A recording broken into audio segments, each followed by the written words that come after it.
Hey, how y'all doing, investors? Okay, we already moving. Hey, Justine, good morning. How you doing, investor? Hey, SDP 1208. Hey, good morning, investor.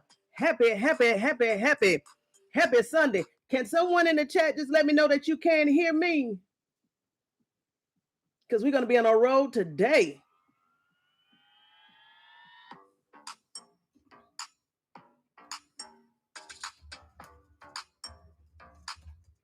Oh, okay. We locked in. All right. Hey, how you doing, Deborah Carter? 5377. It's one of them days.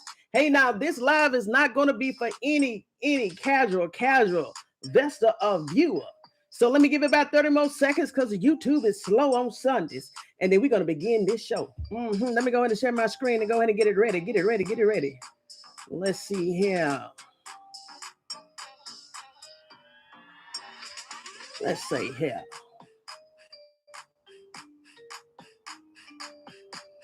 Hey, good morning. Well, good afternoon.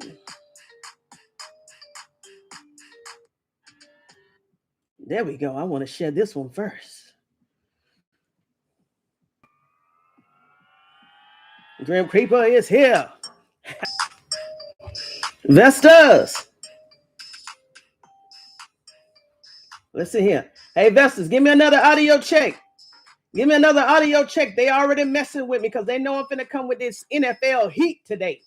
Just give me one more yes that you can hear me, and we're about to begin.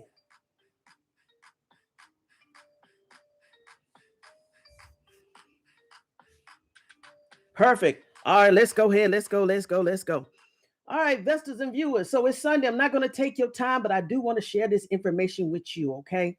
Let me try to share this screen again. I hope they ain't gonna mess with me today. If they mess with me today, let's see. Okay. Here we go.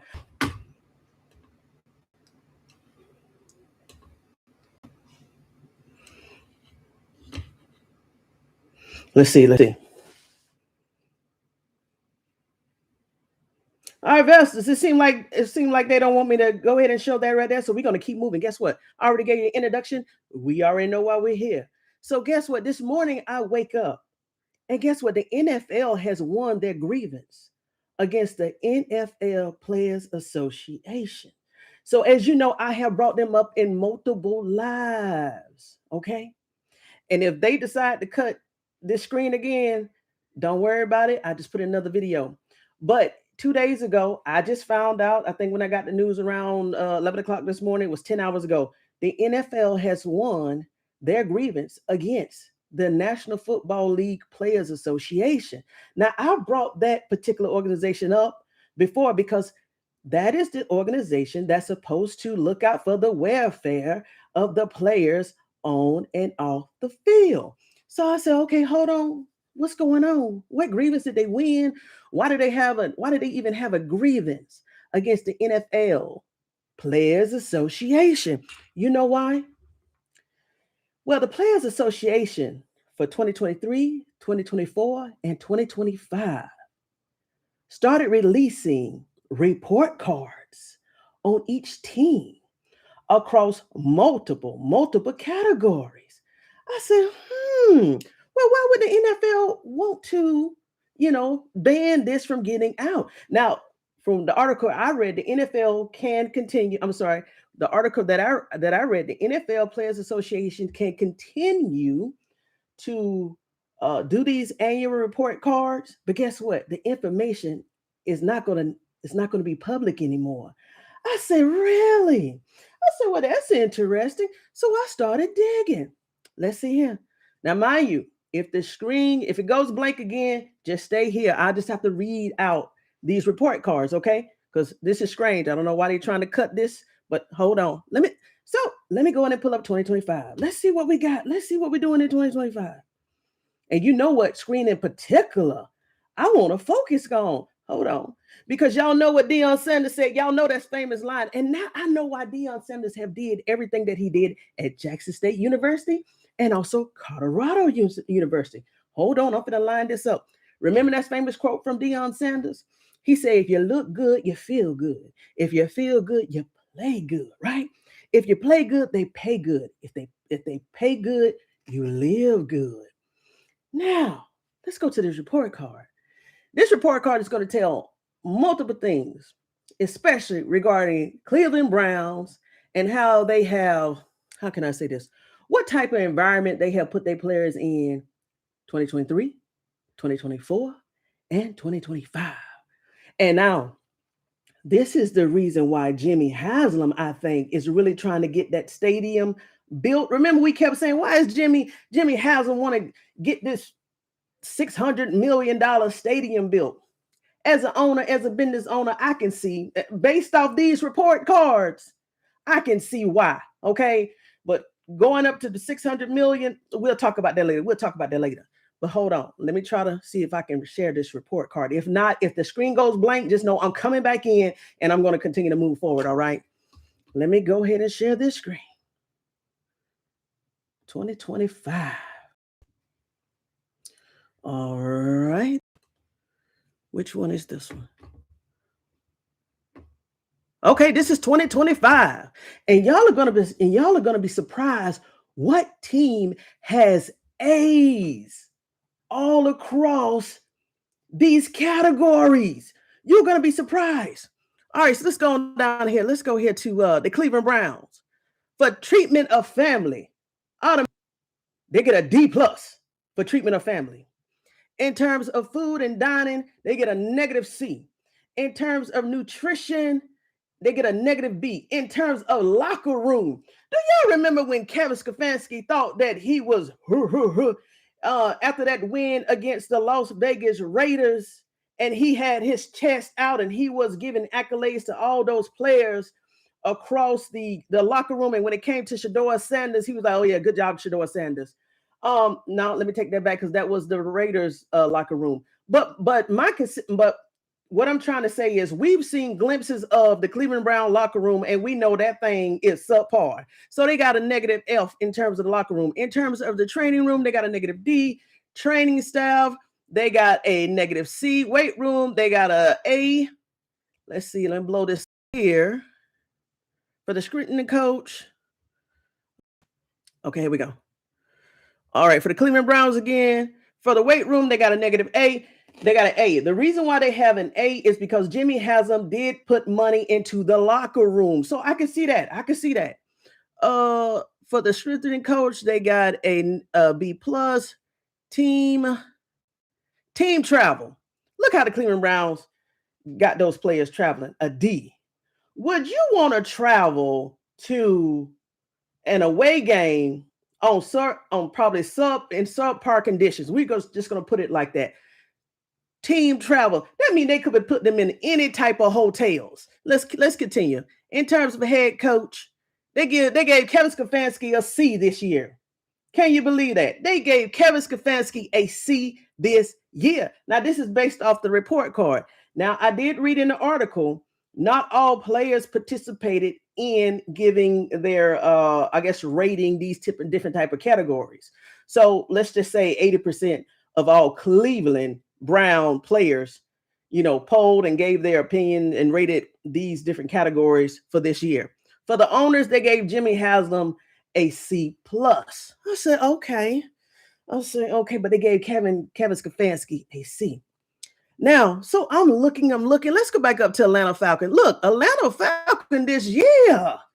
So Kevin Stefanski just went to the Atlanta Falcons. Let's see if Kevin Stefanski is going to maintain these ratings. Because hold on, whoa. Let me pause. Tony Talk vested up. Hold on. Let's pause. Do y'all see an issue with the Atlanta Falcons head coach rating? And I just saw this because I was finna pivot to another year. Do you see what the Atlanta Falcons players gave the head coach and the owners? An A+. So why did they fire Raheem Robinson? If the players rated Raheem Robinson with an 8-9 season, why did the organization fire Raheem Robinson? You know why? My opinion, Matt Ryan was making a place for Kevin Stefanski because they already had a relationship in Philadelphia Eagles. We're going to go ahead and talk about this. So, but guess what team actually had a better report card than the Atlanta Falcons? Okay. You're not going to believe this. The Miami Dolphins. I've looked at the report card for last year and this year. Whatever the Miami Dolphins is doing in Florida, this should be the standard across. Okay, I see the Minnesota Vikings. They also have very good report cards. Okay, I see the Las Vegas Raiders. They have a pretty good report card. Okay, so hey, some of these teams that I'm gonna say don't have very subpar football teams, what they're doing across the board is very good, right? But of course, we're gonna focus on the Cleveland Browns. Up to make it clear. Locker room a negative F, D plus, C minus, A, B plus, D, C, C plus. All right.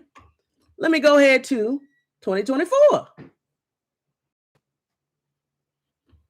right, viewers, investors, y'all still with me? I want to make sure I still have a connection.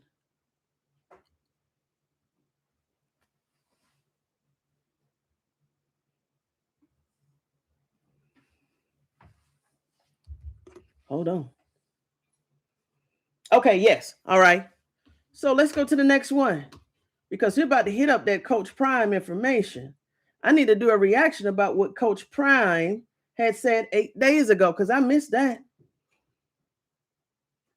Report card. So why is the NFL is attempting this information from getting out to the public? So it seems like the Cleveland Browns has did a little bit of improvement regarding some of the categories. So they got a D minus, C plus, C plus, D plus, C plus, negative B, and D. Let's see what they got a negative, which is what's their highest score in their report card. Training staff. And everything else was cut off. Everything else was cut off. Hey, but guess what? I saw more information this morning. I think the NFL, because they won this grievance, they're actually taking down some of these stats. That's why I'm trying to bring this up put it into this video. So as long as I have it in this video, we can always refer back to it. But I'm not seeing the coaching. Okay, I'm not seeing the coaching. Oh, okay, that's fine. Based off what I saw today, Kevin Stefanski, I think he had a negative C minus last year. So let's go to the year before, 2023. There is something in these report cards that they don't want us to see, because why would the NFL file a grievance against the NFL Players Association, the union that's supposed to be looking out for these players? Because surprisingly, I haven't seen, now the Cleveland Browns for 2024, awful ratings besides that B for training staff. Okay, let me go ahead. I want to pull this up. 2023. Treatment of family, C. Food services, B plus. Weight room, B plus. Strength and coach, A plus. Training room, see, they did it again. I don't see anything on there regarding the coaches and the ownership. Training room, B plus. Training staff, A. Locker room, B plus. Team travel. So something happened in between 2023 and 2025 where they went from a C to a D in the Cleveland Browns. So of course we're going to continue to dig. But now I'm curious. Give me 1 second. Let me go back to their 2025 report card, because now it seemed like 2025 is the year they filed the grievance. It must be something in that report card they don't want us to see. And the only difference that I see is they have a category for coach and they have a category for ownership. Back up.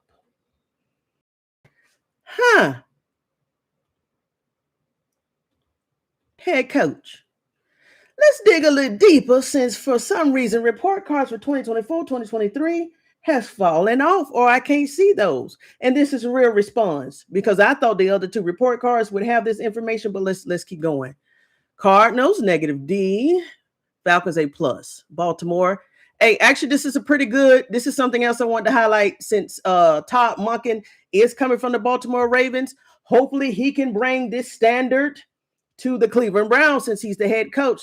Look at the Ravens ratings. Very good rating across the board. I'll take that compared to the Cleveland Browns, which is here. So let's keep going. What other coach? Oh, I know this. This is, oh no. There's nothing. In terms of ownership, it seemed like players had an issue with the Arizona Cardinals, the Panthers. Who else they had an issue with? The Patriots. Maybe they was not feeling too good to win the Super Bowl. Oh my gosh. Look what the Patriots report card was for team travel.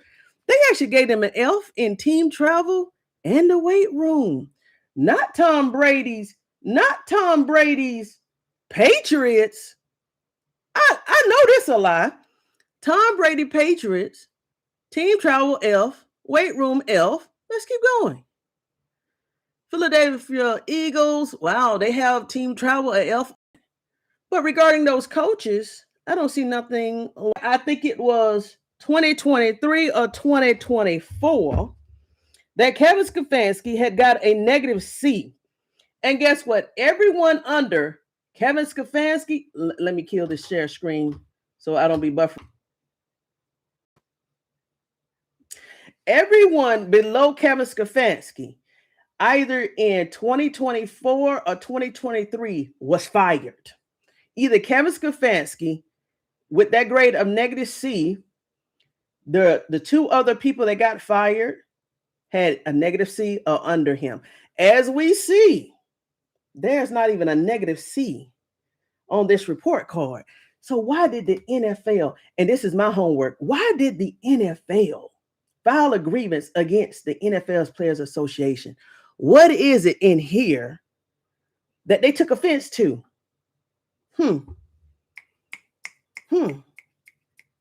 We shall see, Vestas. We shall see. I really think it's more to it than this, because every place, every organization has an annual report card, but it's something that we're missing here that the NFL didn't want us to see. But guess what? 2026, 2027, moving forward, these report cards will no longer be public. So I'm bringing this to your attention. Okay, the Cleveland Browns.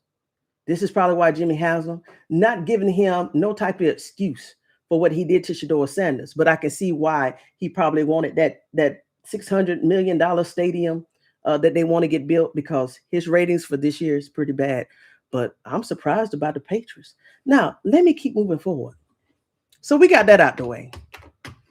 We have that out the way. That's something to think about. So you remember in the last live, I was talking about the reason why.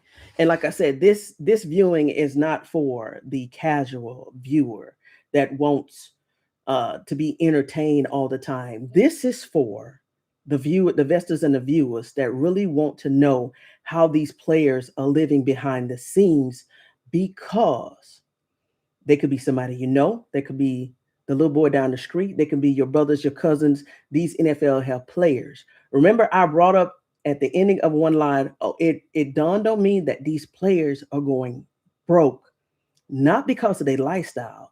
It's because they're getting hit with taxes and taxes and taxes. Cam Newton, I referred to one of the videos that Cam Newton had put out, I'm going to say in November. The video that I'm going to let you listen to came out, I'm going to say this week here, and then we're going to move forward with what Deion Sanders said 8 days ago that I missed. And it's not that caption. It's not that highlighted clip that went viral. It's another one. And it was filled with a lot of gems. Hold on. Let me play this right here for Cam Newton said. And this is why these players go broke. Give me 1 second, Vestas. Here we go. For winning the Super Bowl, the winning team, each player gets $178,000. In other words, the Super Bowl isn't a part of their salary. And because the game... Balls right there, Peggy. Now, to Boomer's point. Okay. Any game in the playoffs, that is not a part of your salary, even though you may get an incentive in your salary. Okay. There's a difference. All right. You get paid extra for every game you play. Those are incentives. Correct. But that's not a part of your specific salary. Okay. You dig what I'm saying? Yeah. So what I mean by that's not a part of your base salary. Mm-hmm. Anything postseason is extra. Your incentives is in there, but the base salary or the pay is for the 18 weeks that you are contracted to play. You may say 18 can you only play 17. Well, though the bye week of your week, you still get paid regular as well. Okay, keep playing. And because the game was played in California, and California has a jock tax, and they look at duty days. So each team spends 7 days in the state of California. So those are 7 duty days, and they pierce your regular salary at 3.5%. So he has to pay when you take in account he got the $178,000 plus his overall salary. He has to pay the state of California for spending 7 days there $249,000. That's just so stupid. Let me add context to that. Imagine you going to California to work, let's say for a week, if you have to work travel. Imagine California, before you get on that flight, they handing you a bill to pay taxes only because you worked in California for 7 days. And they're not just going to tax, let's say you got an incentive of $178,000 for that week that you was in California. They're going to tax that, and they're going to say, oh, by the way, let me see your W-2s because I'm going to tax that too. What? And this is why I'm trying to bring exposure to this for our community, because we already know there's one trending story in the media. And, you know, I don't do R&B celebrity type of gospel, but we already seen some of the stories regarding Glorilla and her sister and everybody, right? The issue is that the family feels entitled, but they may not know what's going on behind the scenes. Before this year, how many people knew exactly what was going on behind the scenes with these players? Now, a lot of us fell off because of the Colin Kaepernick thing, including myself. I got enough of what I need to see for the NFL, and I pulled back. Shedeur Sanders started playing football. A lot of us, we come back in droves to support the NFL and say, hey, even though he slid in the draft, guess what? We're not going to do. And I'm so glad a lot of us did not retreat. We didn't say, okay, well, hey, no, you done messed up Shedeur Sanders. I ain't watching you. Do you know, I really think that's what the NFL thought that we were going to do. Once that Shedeur Sanders slid and a lot of people was comparing him to Colin Kaepernick, they probably thought that we was going to go back to, behind the curtain, don't watch NFL no more, so they continue to derail that young man, allegedly, right? But because even today, because we're still standing 10 toes down for Shedeur Sanders, a lot of more stuff has been exposed. So I bring that up regarding Gorilla, I guess that's how you pronounce the name, and her sister is, we don't know what's going on behind the scenes with these players. And yeah, we see them get awarded these contracts, but just like Cam Ward had said last year, anytime you see a player get awarded this money, automatically take 50% off the top. Let's keep going. Another thing, I want to bring awareness to this because let's say your family, somebody in your family actually gets drafted in the NFL and get added to the 53-man roster of the practice squad. Be gentle on these young men. Be gentle on this young man because as you see, they taxing them. The hell out these players. They paying for everything behind the scenes. Did you know, and I didn't know this, one player, it was an old time video. One player, and it wasn't a major platform, one player had reported that when they go out to travel, now mind you, they're traveling because of work. they actually have to pay for their food and their hotel rooms. It come out of their check. Some players have reported when they get their check, it's either 0.0 or there is a due. So imagine young players, 6th round, 5th round, 7th round, going to places like California, and those taxes are hitting their checks. And when they get their check, they may not even get no pay due. So this is real. Let me continue what Cam Newton says.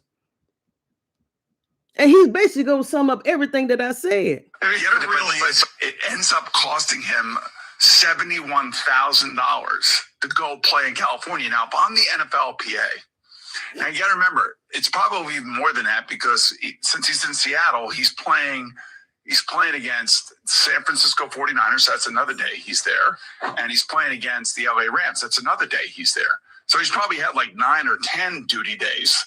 So to the people that's out there, and you may scratch your cranium with the other questions that say, how does an athlete go broke? There's a such thing, not a long word, not a complex word, that starts with T.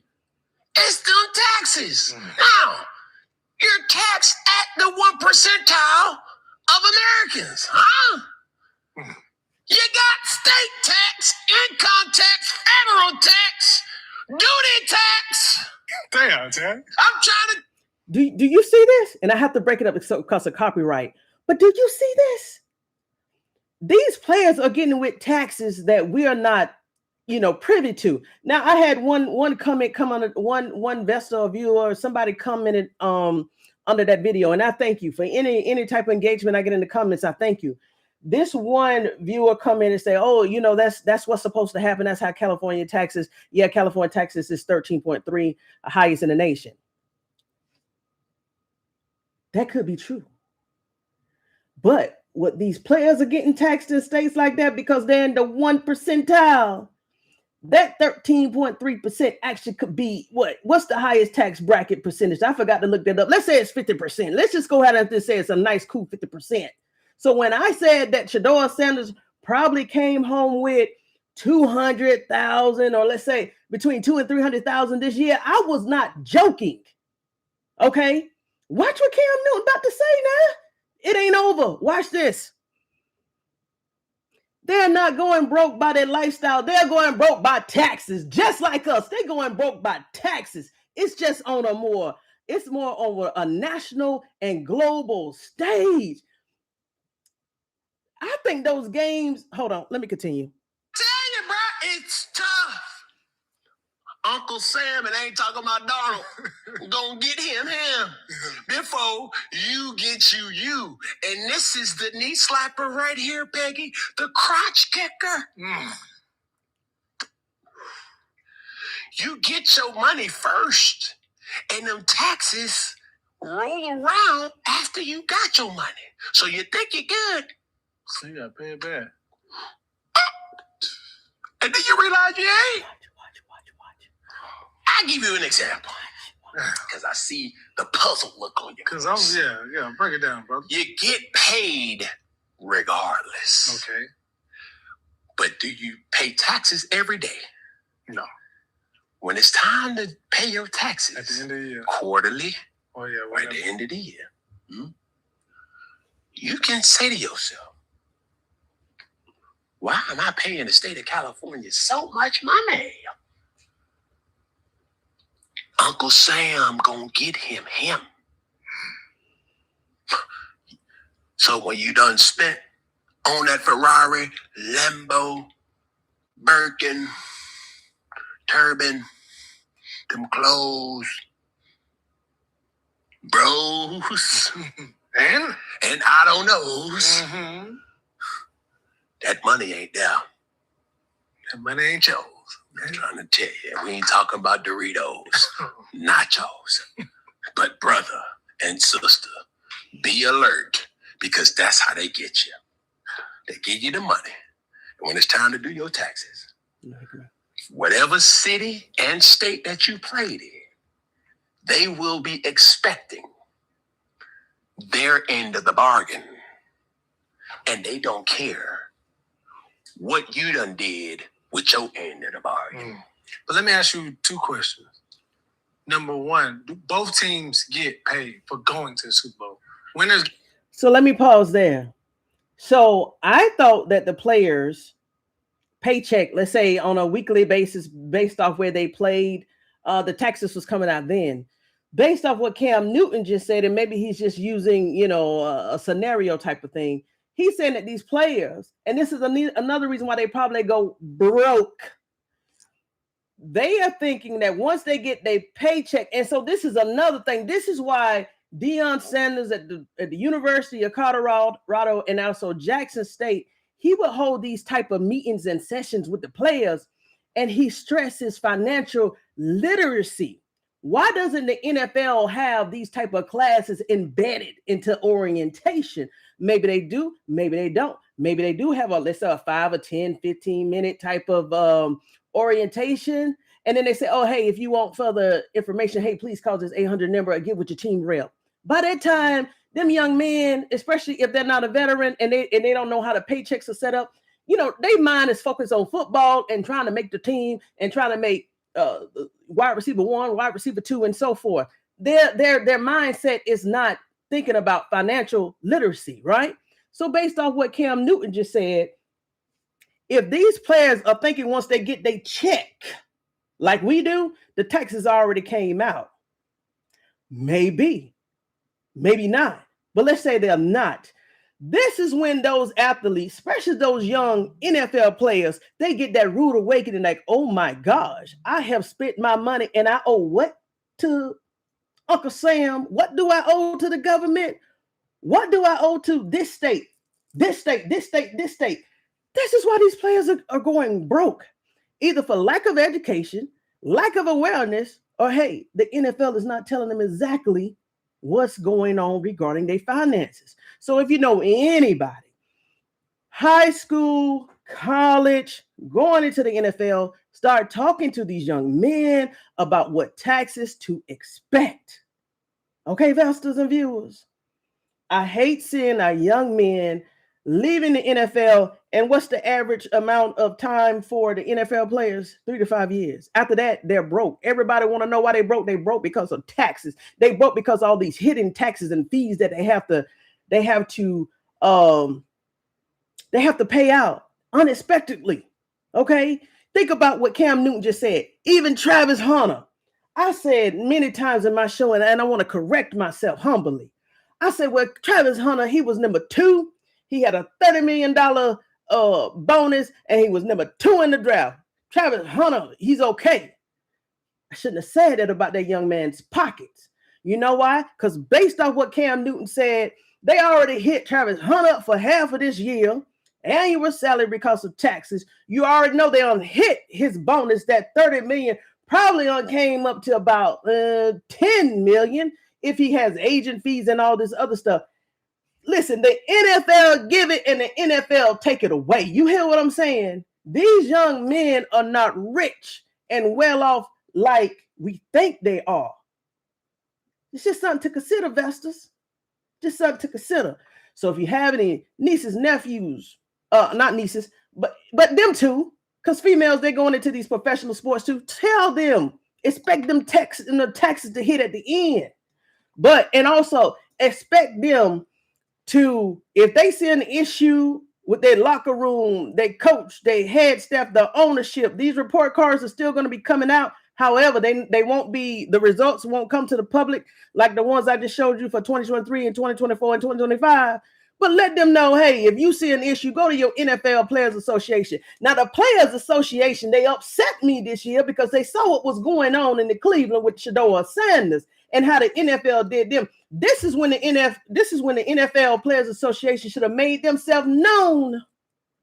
That, hey, because I didn't know this organization existed until I started digging. What was about week 12, week 13, week 14, when Shedeur Sanders' OLine was just falling and flopping on the ground. Y'all remember that game? And that's when I realized that Joe Bettino, he was an alternate. Well, guess what? At this time, I didn't know this other player, Shelly Harris, was also on the OLine. So Vessels and viewers out here, you could tell them hard today, but this is ludicrous.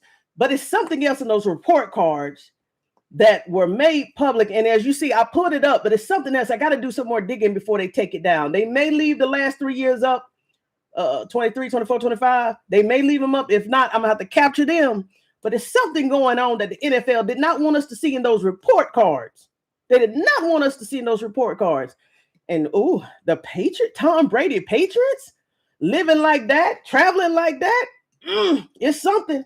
But it's something investors, and viewers, and the NFL don't want us to see in those report cards. It's something. I gotta find the missing piece. Okay. Now I've gotten that out the way. Now, what time is it? Okay, 37 minutes. Let me go ahead. Let me go and show you exactly what I missed 8 days ago.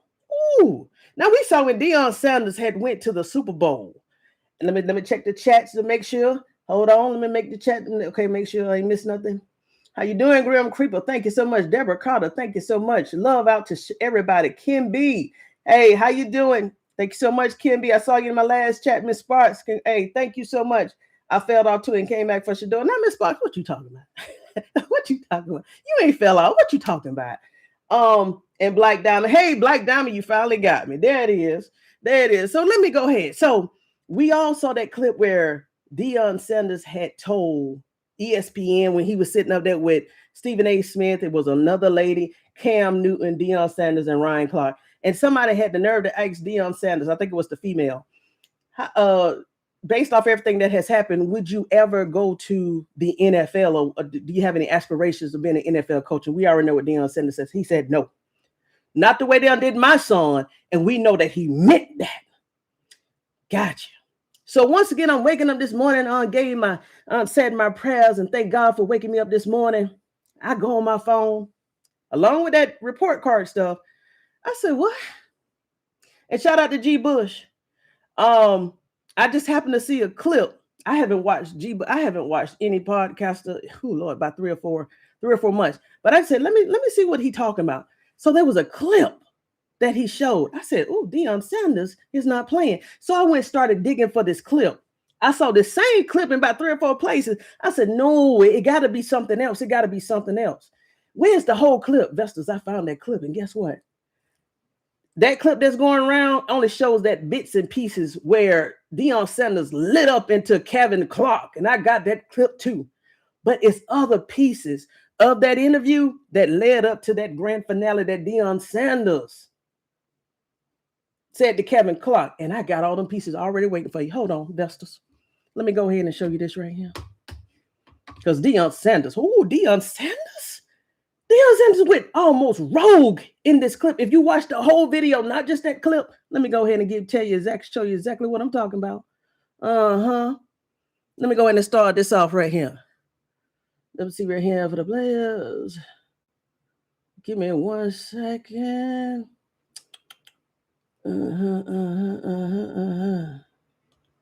Okay, here we go.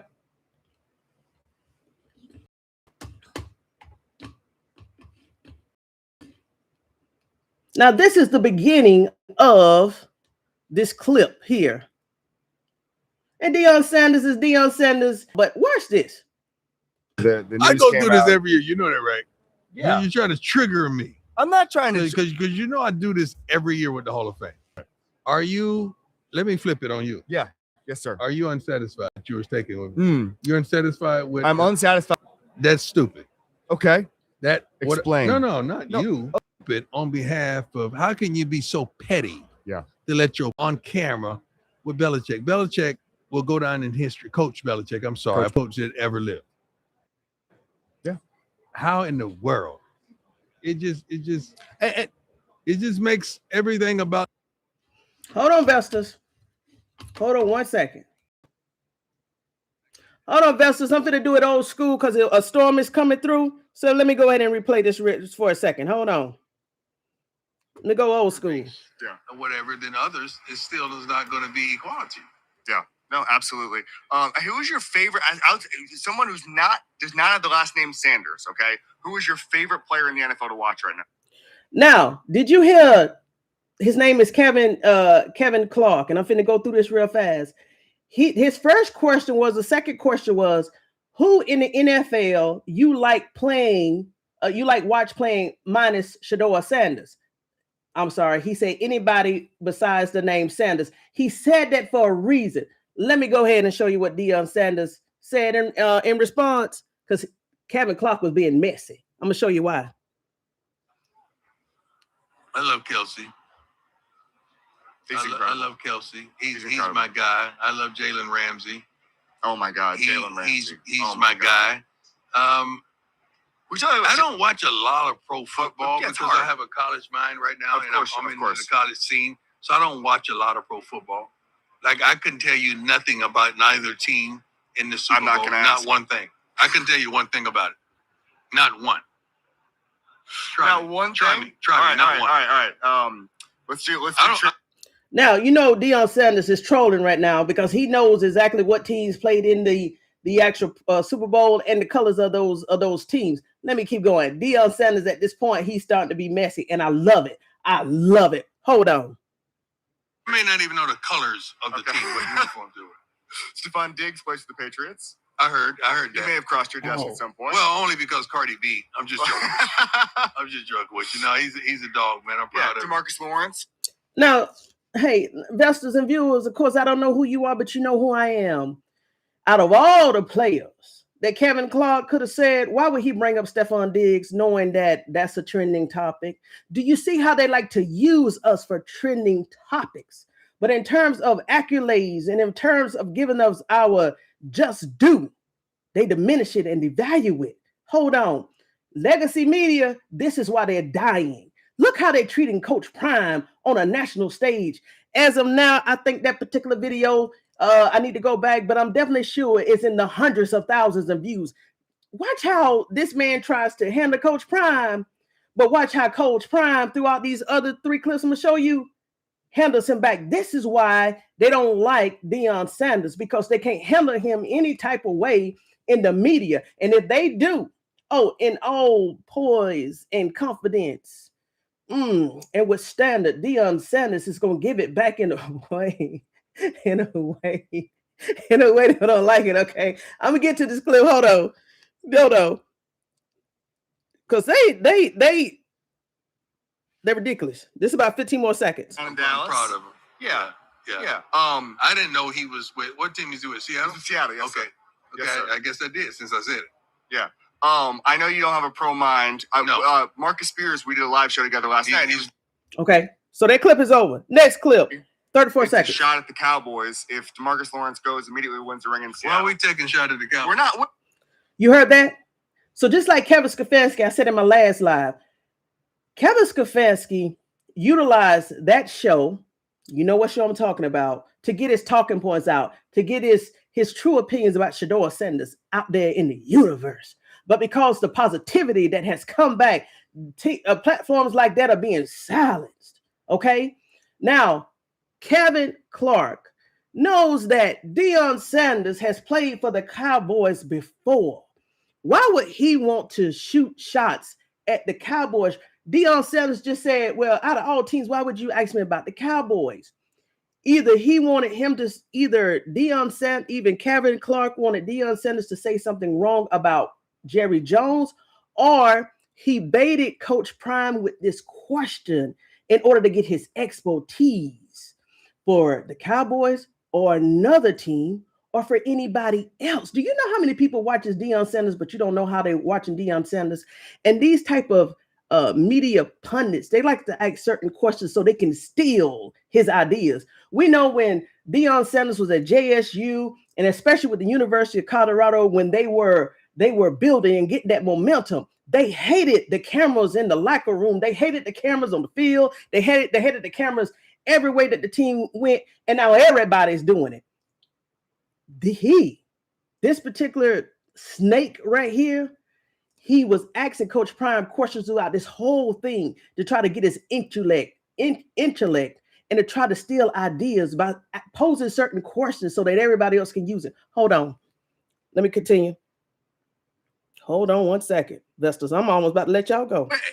We're just saying. First of all, I love Jerry Jones. Let's get that So straight. do I. So I think he's amazing. Let's get that straight. I think he's amazing. I love Jerry. If Jerry calls you and says, Deion, what do I need to do a little better? What would you say to him? That's a buffet. Why would he ask Deion Sanders that? Hold on. That's not a one thing answer. That's a buffet. And it's not because of his doing it. Maybe people around him, but I love Jerry, man, and everything he stands for. Yeah. You mentioned Jalen Ramsey. I want to talk about. All right. That's one clip. That's one down. Only got 2 more investors. Let me let you go. And now I think this is the one where Deion Sanders really get messy with Kevin Clark.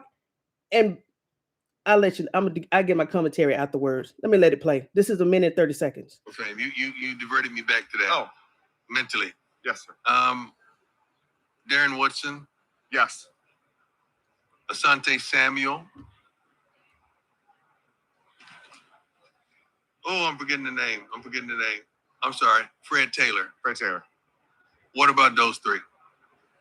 Is the process? Do we need to change the process? What about those 3? But how would you change the process to get guys like that in? Ask the Hall of Famers. So you think ask the Hall of Famers. So you think Hall of Famers should vote on other Hall of Famers? I think so. I don't want. No one's ugly. Let's not get that because I had to choose my words. There's no one ugly in this world. But I wouldn't want the Grinch who stole Christmas voting on a beauty pageant. Think about what I just said. I'm tapped. I liked it. How do you know what beauty is? I think what the writers do a good job of following the league typically, but I think no, they don't. Quit applauding them for something. You clapping for somebody that shouldn't be clapped for. We can't do that. No, they're not. And like this is consistently. They messing it up consistently. They're messing it up consistently. Yeah, I love what just transpired. I'm not mad at any of the guys that got in. Matter of fact, I don't even know who got in. Now, Deion Sanders was talking. It's called double talk and double speed. Even though his answers was framed around the Hall of Famer, did y'all get the glimpse that said, why do they have different standards for different players? He also was talking about Shedeur Sanders in that slide. The standards that they had for Shedeur Sanders, they didn't have it for all the other quarterbacks. Deion Sanders is a media genius. Double entendres. Deion Sanders, he was answering his question regarding the Hall of Famer, but he spun that to mean 2 different things. Deion Sanders was also talking about Shedeur Sanders in that slide. Let me keep going. Oh, and keep note of that Grinch thing, okay? I'm gonna bring that up for something else. Hold on 1 second. He was better than. Yeah. You know, I could throw up guys that Darren Woodson is better than. Yeah. I could throw up guys that Asante Samuel is better than. Yeah. Fred Taylor is better than quite a few guys that got in there. Okay, I could throw up guys. I just don't understand the process sometimes. It's like you use the process for this guy, but not for that guy. Yeah. No, I'm with you. It's a great idea. We're gonna put that. We're gonna have a little Photoshop of the Grinch at the us. beauty pageant. They need to just ask us. Okay, that's it. I mean, not just the regular Hall of Famers. The it's levels in that thing. Yes, sir. Yeah. So that was the clip where Deion Sanders was basically saying that, hey, they have different standards for different players. Now here's that gusto one. I'm gonna try to play it on the screen, share the screen, even though the storm is moving over, because I want you to see Kevin Clark's body language. Even if the video plays and my screen comes still, just pay attention to his body language, okay? Because Deion Sanders is about to eat him up in so many ways. And this is part of the clip that went viral. I never saw it before, but I saw it twice today. Let me close out some of these windows. Because Deion Sanders, the way that he basically, I'm not gonna say that word because I'm a lady. Let's see right here. I want y'all to show his body language. See his body language.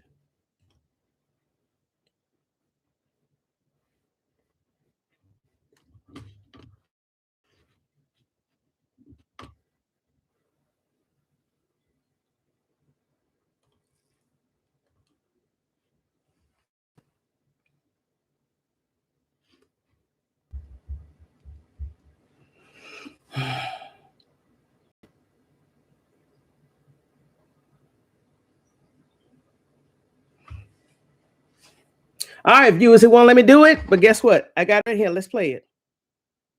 He's killing it. He's killing it. Mike is made for TV, and he's made for conversation. He's made for that. What is your favorite thing about Michael Irvin? Mike is going to give you everything he has, no matter what he's in. Yes. If it was a cooking show, he going to cook. Now watch what Deion Sanders is about to say to this gentleman here. Remember how I said Deion Sanders, he talks, he double speaks. Watch Deion going to say regarding Michael Irvin's cooking and how he put all his energy in. But basically Deion Sanders was shooting shots to ESPN. I wish you could see Kevin Clark's body language because he went in shock. Up some soul food like it ain't no other until you taking a dump right before you leave. Like if it's racing, he's going to lean up, trim. Did you hear what Deion Sanders said? He said it's like taking a dump. Now, I wish I could pull up the clip, but the system won't allow me because the storm probably moving over. But he's talking about how Michael Irvin put all his passion into something, even cooking. Let me play that again. Just pay attention to it this time. When Deion Sanders is like taking a dump before he leaves, Deion Sanders is basically doing that to ESPN before he leaves the stage. It's proof. Down and get ready and prepare. Like anything his hands finds to do. That's biblical. He does it with all his might. That's what I love about him. Last thing for you. This time last year we had Shedeur on the show. He was excellent. Yeah. We really liked him. It didn't help. It didn't help. Give me 1 second. Let me play that over. He's killing it. He's killing it. Mike is made for TV, and he's made for conversation. He's made for that. What is your favorite thing about Michael Irvin?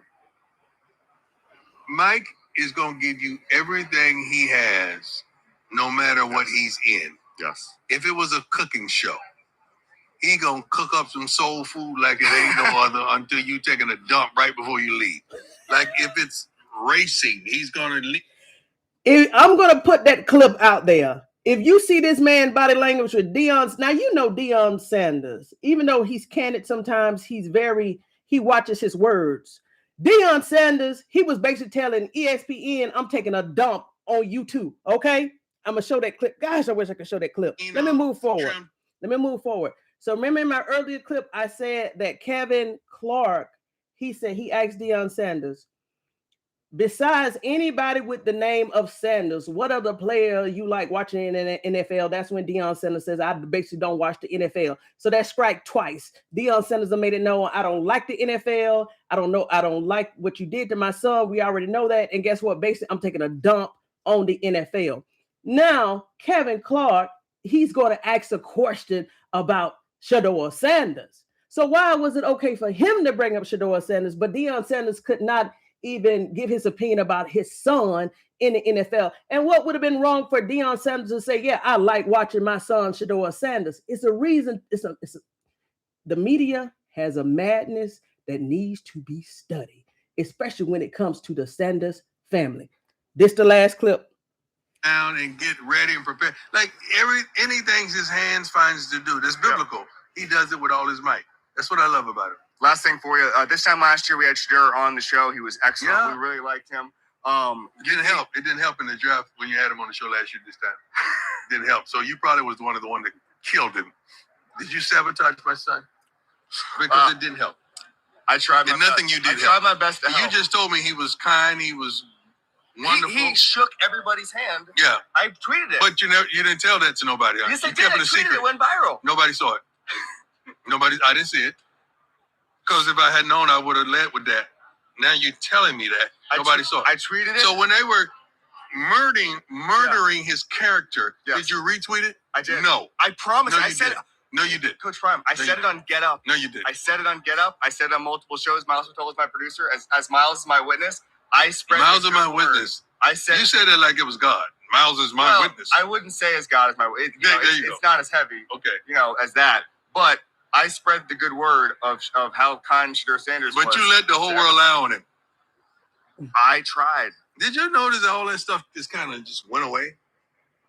Well, it's like after a while, it just like the lie just went away. Slandering. Yes. Yeah, yes, it went away. So you agreed that it was slander? Absolutely. Yeah, it was horrendous. It was horrendous. It was character assassination. Yeah. I think that So it's okay for me to feel some type of way about the NFL. You would understand. I without a doubt. There you go. I think the entire family should feel. Well, thank you. We do. There were things. There were things that were said about Shedeur. There was lies that were told that I feel like were unfair. Not only just unfair to him, but like I meet a lot of draft prospects who are, and you hear things that are abysmal, and then you see them go 42nd in the draft. Right. Yeah. Vestals, let me go ahead and put it out there. This man straight up lied. This man right here, Kevin Clark, straight up lied. Straight up lied. You know why I know why he lied? Because when he said, because at the end, I'm not going to play them last 30 seconds. He's going like, oh yeah, I said it. Yeah, I said it. Deion said, or maybe it was in this clip. Deion said, you know, just, hey, you don't have to retweet it or repost it. Just send me a DM. Look. When I heard that, I said, well, okay, hold on. I like to be fair, right? I like to be fair. Let me go out on Twitter on his page by Kevin Clark. Do you know I went back? I looked at the post, the replies, the highlights, and the media. I didn't see nothing about Shedeur Sanders. Now, one thing I did see that he did have out there on his Twitter, because I didn't see nothing after Shedeur Sanders started playing. He said nothing. He didn't, because if it was me, I would have been like, hey, I told y'all in February of last year, or earlier this year in 2025, Shedeur Sanders was the one. He was kind and everything. He could have said, hey, media, I don't know what y'all talking about regarding the interview process and stuff, because he was a gentleman to me. He was very kind and all of the humble and all these type of things. Guess what? I found that video too. And I'm going to leave you on that one. But this man straight up lying. The only post that I saw regarding him and Shedeur Sanders is the video that he did in Shedeur Sanders. I'm thinking around maybe February of last year, 2025, maybe a year ago. So I said, well, okay, maybe I overlooked something. I didn't overlook nothing. And guess what? This video was taken on this channel the 6th February of this year. Do you want to know what that man just retweeted? The only thing he retweeted that old crazy analogy that Deion Sanders was trying to make a point with regarding the Grinch, regarding the Grinch choosing or being on the beauty pageant voting committee or whatever you want to call it. That's the only thing that man tweeted. So that man straight up lied. That man ain't said nothing about Shedeur Sanders. That man ain't even said nothing about Shedeur Sanders doing his trials and tribulations. He ain't say nothing about Shedeur Sanders. If I was coach, you know what? I think Coach Prime, and I think it's coming to me right now because I'm feeling something drop down in my spirit. I think out of all the people on what they call it, media row during the Super Bowl. See, because if I was Deion Sanders, the way that they stand their turned on downs and they ain't laughing, they ain't playing with this media no more. They ain't cracking no smile. They ain't cracking no smile. The only time that Deion Sanders cracked a smile in this interview when he wanted to. But I think the reason why Deion Sanders went back to this particular host, Kevin Clark, is because if you remember Shedeur Sanders, Shilo Sanders, the most time they interact with the media was at Colorado, the media pressers, pro day, when these teams came out, they would have dinner with them. Besides this interview, and I could be wrong, this could have been the only interview that Shedeur Sanders gave the media outside of the University of Colorado. So with Deion Sanders as a parent, he took offense to that. And I think Deion Sanders went directly back to ESPN twice. First on that big stage that we saw outside, and for this particular, and to go to this particular host because, hey, he had to sell it right. And when Deion Sanders had basically said, yeah, Michael Irvin would take a dump. Like I said, I really think that Deion Sanders was saying, hey, I'm going to take a dump on YouTube, ESPN with this interview. This right here. Salute to you, Deion Sanders. If you went back to Kevin Clark just to be petty, salute to you as a man, a father, and a coach. Because Shedeur Sanders did not have to give him that interview last year. Like I said, I think Shedeur Sanders, he was very, very, very picky on who he talked to last year. And we already know that he's very, very, very picky this year on who he talks to outside of well-off media, outside of those media that he trusted. But Deion Sanders, salute to you. Salute to you, Coach Prime. Salute to you, sir, as a father, a coach, a mentor, and everything, all the other wonderful titles that you could ever do. Because the way that Kevin Clark's body language was shaking throughout this whole entire interview, especially him, I want to play that. I'm going to play that again in honor of Deion Sanders and all the parents that stand up for their kids, because Deion Sanders, he did that on a national stage. Hold on, let me play that one more time, Vestas. And then I'm going to leave you on the interview that Kevin Clark got all that clickbait on and all those highlights and views on last year. Hold on, I see the chat moving. Hold on, she said play it again. Okay, let's see right here. Let me read these chats real quick. Okay, Miss Sparks, I definitely understand you now. Prime with the San Francisco. Hey, if you hate the media so much, why are you out there coaching flag football?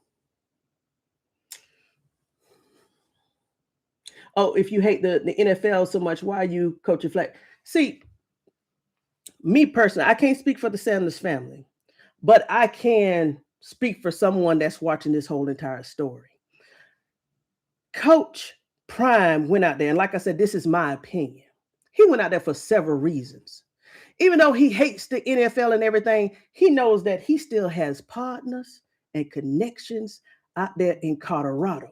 And let's say if Coach Prime didn't go out there, the media would have thought that they would have had one up on Coach Prime and the Sanders family. Coach Prime knows exactly what he's doing. He's also out there talking to, guess what? Do you know how many other teams, reps, offensive coaches, head coaches was at the Super Bowl behind the scenes? It just wasn't the Patriots and the Seahawks.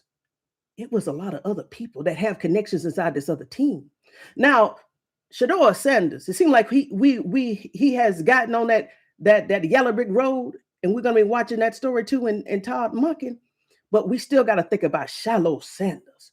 We still got to think about the other players that Deion Sanders has mentored that is not in the best position that they could have been because of the collusion. See, a lot of people has a misconception about Deion Sanders. They think that Deion Sanders is all about his sons and family. That is true, but he also has a heart for these young men. So Deion Sanders just didn't go out there just to play flag football. That's, yeah, in a sense, but another sense is he went out there because he know that other young men from the University of Colorado will be looking for homes. And of course, if I was him, yeah, I'd be rubbing elbows with everybody else behind the scenes, because those young men have to have a family, and he don't want. And then another reason, Deion Sanders, he has to make it seem like it's okay because he has a team of young men that's finna graduate and may finna go to the Combine, and they still have aspirations for the NFL. So Deion Sanders, even if he said, okay, I'm going to sacrifice myself. Hey, I'm going to put on this smile for these young men that I'm finna get into the NFL. Deion Sanders is doing what he has to do for these young men. Okay. So that's my opinion. He's coaching celebrity football sponsored by the NFL, but is mad. Listen, I just explained that. But, that's all together, okay? Greetings to my sister in chat. Hey, how you doing? Hey, we doing good. I'm about to let you go. That's the problem. It's too much talking, enough not winning. For Colorado, if you're speaking of Colorado, I agree with you. This channel, along with other channels, we have tried to get Coach Prime's attention, and a lot of podcasters have. That's why Pat Schumer, who was Kevin Stefanski's mentor at the Minnesota Vikings when he was the head coach for the Minnesota Vikings, that's why he's gone. And I heard Rob Livingston, if he is not out of the door, he'll be out of the door pretty soon. So Coach Prime has learned a lot in 2025 regarding how the NFL, because he really thought that the NFL was, hey, we cool NFL.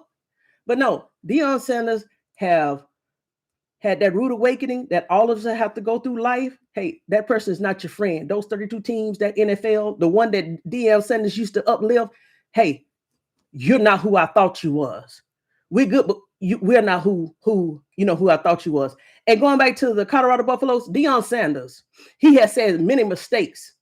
Many mistakes. He has left many mistakes. He basically left his trophy in the hands of somebody that let it go to the ground when he was on the verge of dying because of that bladder cancer. Deion Sanders has took responsibility for that. And this year here, he said that the Colorado Buffalo will be better. So yeah, not enough talking. And let me tell you one thing. So I don't know if you're an investor or a viewer. And I do like your comments, right? Because you are engaging with me. But don't take it wrong. Everything that Deion Sanders do, even though he's talking, right? And like I said, I don't know if you're a viewer investor, but you came in here because you saw him on the thumbnail. So like I said, Shedeur Sanders, the Sanders family, Shilo Sanders, Deion Sanders, y'all, if you don't like Deion, you put that comment out there to try to devalue him as a man and a coach. And if you don't like the man, just don't come to our platforms. Just don't say nothing about it. Just let it be. There's 32 other teams. There are 31 other teams out there. Go ahead and find a platform that speaks to you and your heart. You know how many college teams are out there. Stop coming to our platform with all this negativity. Stop coming to the platform with this. When you can go out there and support your teams. You have the freedom and the liberty, pursuit of happiness. Do what needs to be done. But leave platforms like this that's supporting the Sanders family. We're not messing with you. We're not messing with your team. Y'all come over here. You try to bait us. You try to make us seem like for y'all to call us a cult. Do y'all really know exactly what that is? I'm going to leave it at that. I'm going to leave it at that. But I hope you got your answer. But Deion Sanders, he know his mouthpiece is worth millions. And that's why the media hate it, because his mouthpiece is worth millions. Okay? So let him keep talking, and the winning's about to happen, okay? Play it again. I'm going to play it again. They all got me off. I'm going to play it again. Everybody want to talk in front of the camera instead of building the game plan to win. Hey, guess what? 2026. Motivation dedication 2026. Coach Prime says, hey, there's going to be a new University of Colorado team that's about to come out of the ashes. Okay. So we shall see. All he can do is come up with the game plan, get the right players. And I think they have they have recruited a lot of good top players, even from the University of Georgia. So whatever Deion Sanders' mouthpiece is saying behind the scenes, the recruits are following suit. Even with that year last year, straight debacle. Guess what? The recruits, whatever Deion Sanders' mouthpiece is saying, it's working. It's still working. So he's going to continue to talk. And just like the year with Travis and Shedeur Sanders was there and Shilo was there, that second year, 9-4, guess what? He's working his way back to that. But y'all need, just like y'all give grace to all of these other college coaches that have nothing close to Coach Prime. I'm going to leave it right there. Livingston need to be fired. Yes. I saw that too. I felt Deion said, yes. Hey, TDP 1428. Yes. Deion Sanders had a lot to get off of his chest. And I think when he went on ESPN, he let it known. He let it known for both of those clips that, hey, this is how I really feel. You could catch it if you want to catch it. You could get what I'm fit to put down. And he even said, hey, you already know. I already brought that up. Deion went to San Francisco, the city where he won. Yeah. It's a lot of networking. It's a lot of networking that goes on behind the Super Bowl curtains. Come on now. Deion need to clear his throat for sure. Oh yeah, he got a lot off his chest. I'm gonna play that again. Let me get these last two facts. San Francisco is where he won the first Super Bowl with Jerry Rice. Right, and he could have went back there for symbolic type of reasons. Yeah, that man don't have to just because he doesn't like what the NFL did to his son. That doesn't mean that he's going to stop his connections with the NFL. Like I said, he still have a team of young men he's trying to get into the NFL. And as you see, the NFL is trying to get it right for his family. Did y'all see how the Cleveland media went crazy because Bucky got access? Bucky got access to those games and they couldn't get access to those games. I'm trying to tell you, Bucky went crazy.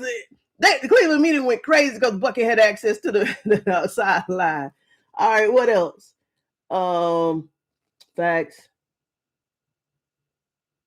Ooh. Okay, I'm going to play that clip again, and then I'm going to get to the clip with Shedeur Sanders and Kevin Clark. Deion's told him that y'all murdered. Thank you. Thank you. I'm going to play it again right here. And like I said, motivated, dedicated. I don't know if you're a Vesta or you just came in here for whatever your motives are, but I hope you got the answer that you needed. And if you are a Vesta, I apologize because I have to deal with some things. I'll be dealing with some things behind the scenes. But if you are a Vesta, thank you for the engagement. But don't try to come in here and trip me up now or get me off my because I'm a lady and I don't think I'm a lady that wears a vest. Okay. Crazy. And then for some reason, let me start this back over. Okay.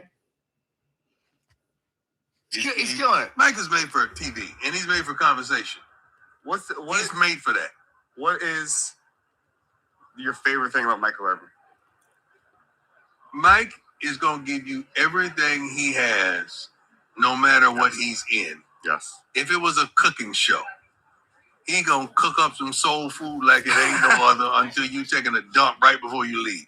Strike one. Racing. He's going to lean up, trim down, and get ready and prepare. Like anything his hands finds to do. That's biblical. Yeah. He does it with all his might. That's what I love about him. Last thing for you. This time last year, we had Shedeur on the show. He was excellent. Yeah. We really liked him.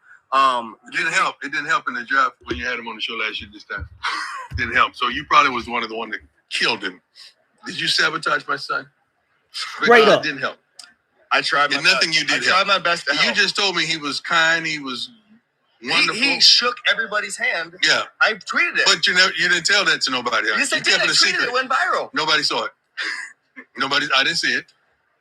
Because if I had known, like I said, Deion Sanders, he ain't cracking no smiles. Kevin Clark, he know he just lost the room in the interview, and he's giggling and snickling and stuff, trying to giggle it off. Deion Sanders is not cracking a smile.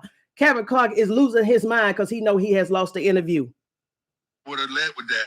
Now you're telling me that nobody saw it. I tweeted it. So when they were murdering his character, did you retweet it? I did. No, I promise. No, I said.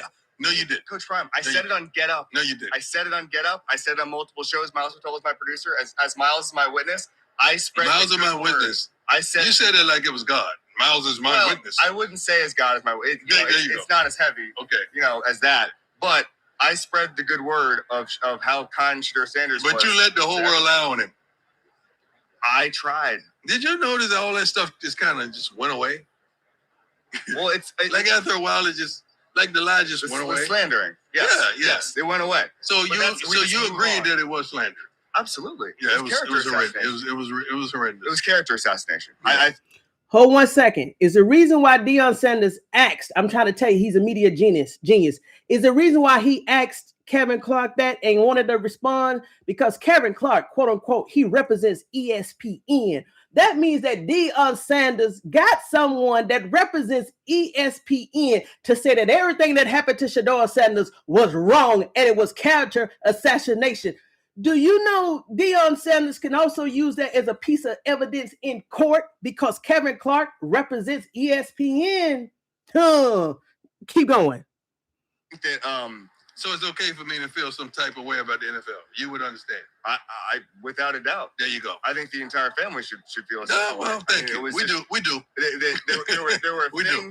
There were things that were said about Shedeur. There was lies that were told that I feel like were unfair. Not only just unfair to him, but like I meet a lot of draft prospects who are, and you hear things that are abysmal.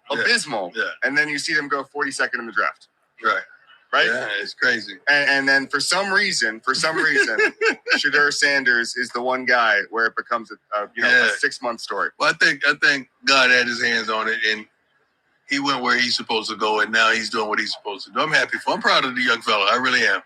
I'm gonna when you leave, I'm gonna let you go right now. I'm gonna retweet. Send it to me. Just DM it to me. All right. Okay. All right. I promise I will try to find it. All right. Coach Prime, Colorado Buffaloes. I already told you. I already looked at the man X. That man lied straight up in Deion Sanders' face. The only thing that he tweeted after this interview was that Grinch comparison that Deion Sanders made regarding the Grinch the Grinch voting in a beauty contest versus players that are not Hall of Famers voting for Hall of Famers. That's the only thing that man tweeted. Kevin Clark straight up lied to Deion Sanders. And guess what? If I was Kevin Clark and if I had that tweet, I wouldn't even would have posted that crazy. And Deion Sanders was joking about the Grinch thing. I wouldn't even posted that. That's the only thing that Kevin Clark posted after this interview was that joke that Deion Sanders made about the Grinch. He didn't say nothing about Shedeur Sanders, okay? About yeah, I did stand up for your son. He's straight up lying. And Kevin Clark, you're wrong. Shedeur Sanders did not come a story just for 6 months. Shedeur Sanders is still a story after 6 months, 7 months, 9 months, 10 months, 11 months. And he's going to continue to go on because the community, we're still going to be riding for Shedeur Sanders. Now, viewers, investors, I'm finna continue. I'm finna leave on this point here. Like I said earlier, and how you doing, Amber? I think the reason why Deion Sanders made it his business, and you know my voice is getting low for a reason, because this is how Deion Sanders was looking. Deion Sanders made it his business to come back and visit Kevin Clark this year and basically dump on CSPN because of this interview right here. Hold on, I'm about to play it for you. Then I'm going to let you go, Vestas. And isn't it funny? This interview that Shedeur Sanders did last year, February, this could have been an interview that they said Shedeur Sanders is arrogant. Shedeur Sanders is, and you know what?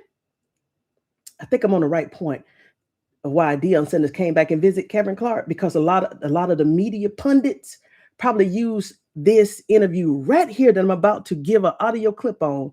Shedeur Sanders talking to Kevin Clark.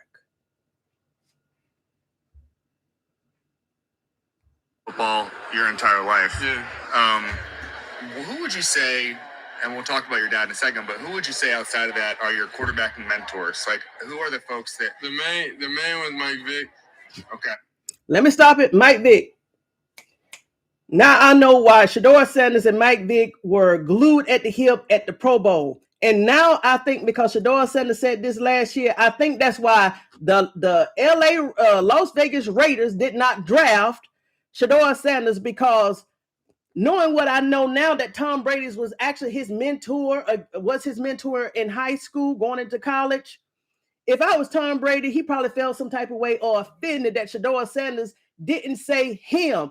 Out of all the quarterbacks, Shedeur Sanders said Mike Vick, the same Mike Vick that the media, y'all know how the media treated Mike Vick when that story came out regarding those animals. But out of all the quarterbacks, Shedeur Sanders uplifted Mike Vick. Shut up. I didn't even know this existed. Go ahead, Shedeur Sanders. Go ahead. So I sat down and talked to him a lot at the East-West Shrine game. And it was just good connecting with him. And I know we're playing in the game. I sat down and talked to him a lot at the East-West Shrine game. Like that. Obviously, you've been around NFL football your entire life. Yeah. Who would you say, and we'll talk about your dad in a second, but who would you say outside of that are your quarterbacking mentors? Like, who are the folks that... The main was Mike Vick. Okay. So I sat down and talked to him a lot at the East-West Shrine game. And it was just good connecting with him. And I know we're playing in the game Saturday together, which would be fun. But I just love being around him, love talking to him, love hearing his insight. What is the number one thing he's taught you? Just keep doing you. That was it. It's hard to give one piece of advice because it's about life. It's about on the field, off the field. It's different levels to everything, and it may have hit home right at that time, whenever we talked about and discussed it. But every conversation we have is very impactful for me. That's great. I'm curious, any draft prospect, you just hear so much BS about yourself, and people say, I'm used to that. Yeah, that's what I was going to get at. That don't matter to me. You see tweets, and it's, of course that's not true or whatever, and that's every draft prospect. But then now this is where they may think that Shedeur Sanders is cocky at, and I really think now that Deion Sanders took it upon himself to go back and talk to Kevin Clark, I think he has pinpointed the media anchor or pundit that basically everybody went back and tore up his son, because Kevin Clark did not go back and defend Shedeur Sanders. Let's keep playing. And in the Colorado part, the Coach Prime part, it's like that times a million to see Deion Sanders' son part. Yeah, exactly. Yeah. And so for me, I'm just wondering if you could if you even care, if you could wave a wand and change something about the narrative, where you just get people to understand something about you as a player, would you? No, I wouldn't change anything. I don't need to prove myself to those that that's not on the team, and those who's not franchise I'm going to lead. So whoever feels a way about anything, they could feel the way, because I know they don't genuinely know me. They've never met me. The reading stuff, what somebody's job is to create content, and create conversion and all this different type of stuff, so that's their job. So I don't even be mad at it at that point. How are you able to shut that out? Because I'm sometimes like, what the heck are they Did y'all hear that right there? I think that piece right there is where they said that Shedeur Sanders was cocky, Shedeur Sanders was arrogant. I think this is why Deion Sanders went back and visited Kevin Clark. This was the interview that a lot of people took out of context regarding Shedeur Sanders. And let's not forget, remember what Ross Tucker had said on that 4-letter podcast that I used to watch. Y'all know what it begins with a U, ends with an S. When Ross Tucker had said that the reason why a lot of people don't like Deion Sanders, and came directly out of his mouth, the reason why they taking it out on Shedeur Sanders because they couldn't get to Deion Sanders in the media. If y'all want me to play that, because I know it's going over 2 hours, almost 2 hours, I'm saying hour and a half, just let me know in the chat. I'll play that too, because I already got that clipped up. But Ross Tucker had said that the reason why the media didn't like Deion Sanders is because they couldn't get to him, right? But guess what? Because they couldn't get to him, they got to Shedeur Sanders. They waited all of these years to get Shedeur Sanders, to get Deion back through his sons. But Deion Sanders ain't going for that. You see, the narratives have changed in less than 9 months. The narratives have changed. Okay, let me keep playing. This clip is only about 4 more minutes long. Let me give Shedeur Sanders the honor to take us out today. Okay. It's just been like that for my whole life. They said I couldn't do it in high school, and I did it. They said I couldn't do it in Jackson, I did it. They said I couldn't do it in Colorado, I did it. So it's like, now who am I playing for? To prove people wrong? No, I'm playing because I love the game and because I love proving myself right. Talk about your relationship with Cam Ward. I went to Miami. I saw every single snap of his. I think it's amazing. But obviously you guys are close. You guys work out together. I see some of those viral clips. You guys go at it. Is it cool to be that close with just being the it's cool that we close, because if we wasn't, then the media would definitely try to pin us against each other. And a lot of stuff we just be saying, even in the viral clip stuff, we genuinely play around crazy. We definitely play around crazy, and that's just the relationship, so it's good that we have a relationship, because a lot of people try to take things and put it out of context and anything, and it's just it's childish. Obviously you're going to look at a million quarterbacks and try to learn something from tape on each, but if you could just model yourself after a couple of guys, who are the guys you watch the tape and you say, I want to be able to do that at the NFL level? I watch my own tape and feel like, okay, what can I improve? That's where I see. I'm able to see, okay, the flaws in my game and what I got to get better at, and who will make me a very flawless quarterback. This is another thing they took out of context. They said this Kevin Clark had the nerve to ask Shedeur Sanders, out of all the NFL players, past and current, who would you model himself for? He said, myself. They took that as arrogant, right? And thank you for putting that in the chat, Miss Evelyn. Yeah, Emmitt Smith told him confidence isn't arrogance. Come on, keep going. Help me exceed at the next level. So I can't look up to nobody because those are the people I'm playing against. I can't idolize somebody I'm about to play against. Like, that's not, to me, that's not a thing I would do.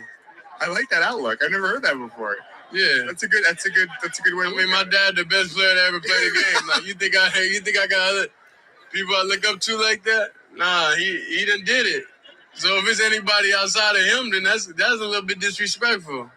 I agree, but it's a different position. Do you see how much Deion Sanders, how much his kids love him? And you don't think if I was the media or somebody that wanted to get back at Deion Sanders for whatever they did to me 10 or 15, 20 years ago, you don't think, oh, I couldn't get to Deion, but hey, I see how his son feel about him. Let me show him. Come on.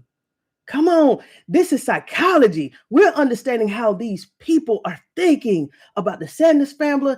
It could be me and you and platforms like this. Hold on. Still, though, it's a different position, but the core values are the same. Did your dad teach you a lot about how to manipulate defensive backs and stuff like that? Just because. Ooh. This right here is almost done. Remember when the media came and said, "Oh, the reason why Shedeur Sanders slid and everything, and the reason why Kevin Stefanski wanted to put Shedeur Sanders on the practice squad because he couldn't read defenses." Straight up lie. With the stats that Shedeur Sanders had in college in Colorado, one of the most accurate quarterback in Pac-12 or Big 12, whatever it was. How can you get those stats if you can't read defenses? And a lot of, especially the people in Cleveland, they didn't know that. And Shedeur Sanders is about to get the receipt. They didn't know that Deion Sanders, because they knew that Shedeur Sanders was about to be a quarterback. Hey, son, in order to be a very effective and performing and optimize the playing field as a quarterback, you got to read defense first. Deion Sanders had Shedeur Sanders reading what position it was. It was a defensive position that Deion Sanders first had Shedeur Sanders in to understand defense. If you don't believe me, hold on. Let me play it. He put me on defense when I was young. Okay. And what did you learn from that? Coverage. Yeah. Coverage in that perspective.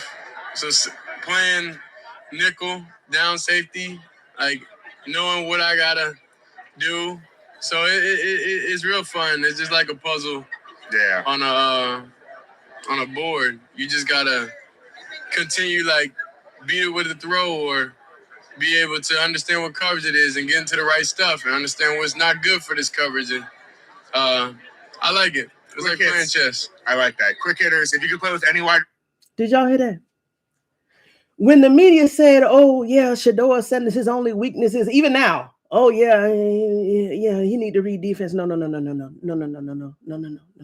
We watched the games. We just didn't watch the highlights. We watched the games. The only reason Shedeur Sanders got sacked and had all those interceptions and was rushing the balls is when that O-line gave up on Shedeur Sanders, when that O-line collapsed on purpose for Shedeur Sanders, when that O-line made it possible and did it just a way where Shedeur Sanders had to run out of that pocket real quick to the left or the right. No, it was the O-line. It's the O-line. Shedeur Sanders has been reading defenses all of his life. Do I need to remind the haters who his daddy is? One of the most Hall of Famer defensive players of all times, Deion Sanders, and you trying to tell the media, tried to have us believe that Shedeur Sanders did not know how to read defense? It's only one more minute. Receiver in the NFL, who would it be? Whatever team has a great receivers that I'm drafted to. I like that. And then we do something called Badasses. It's the most badass teammate you've ever had. Like, toughest, gritty. Now, what should, like I said, I just found this video this morning. What he's about to say almost made me cry, because this is when I think that Shilo Sanders became the target. Remember the lie? Shilo Sanders was projected to go in the top 90 to the 150. The more that he played before that injury to his arm, Shilo Sanders had moved from being projected to go into the third or the fifth round up into the third round.